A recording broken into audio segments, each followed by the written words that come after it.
Hello, my name is Anisha Thompson, and today I will be talking about the Chinese Cultural Revolution. This revolution began in around August of 1966, and the leader was Mao Zedong. He wanted to get rid of any type of capitalist elements within China during this time period. His main goal was to get rid of what was called of the Four O's, which consisted of culture, custom, ideas, and habits.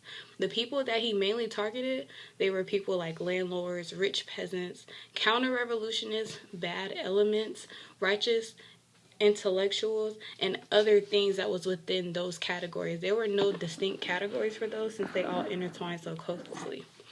He especially targeted intellectuals because those are the type of people who thought outside of the box or were to think or were to thought that they thought outside of the box. So they were actually publicly humiliated and embarrassed because they were just educators. Like, that was their job. To me, that wasn't fair. But the fact that he wanted everybody on one accord, he said he was not having that. So therefore, he did that to make an example out of those intellectuals, to show people that this is what will happen to you if you decide to think outside of these values that I've given you. He actually carried this out because he had large amounts of armies of Red Guards. These actually consisted of middle school and college students, I believe. And since the educators were mainly targeted during this time, there was actually very limited, maybe if none, types of formal education within China during this period. Many of these students, they were actually born and taught the Mao Zedong's views of ways of life.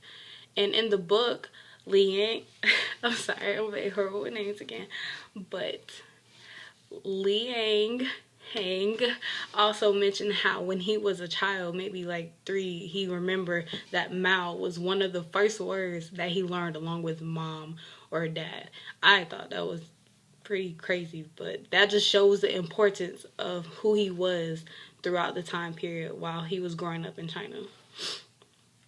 So at a young age, they literally started teaching children the values of the communist views of Mao Zedong. Since they were taught that at a very young age, that is why many children wanted to be in the Red Guard, because they honored and valued Mao's beliefs. Their job was to look for any type of counter-revolutionists, any type of materials of pre-libertarians, or any other thing that violates his rules of the revolution. While in the process, many people were actually hurt. Like, can you imagine you have like a 12-year-old and you're like 43 and they come in and just literally like beat you? Like, to me, that's crazy.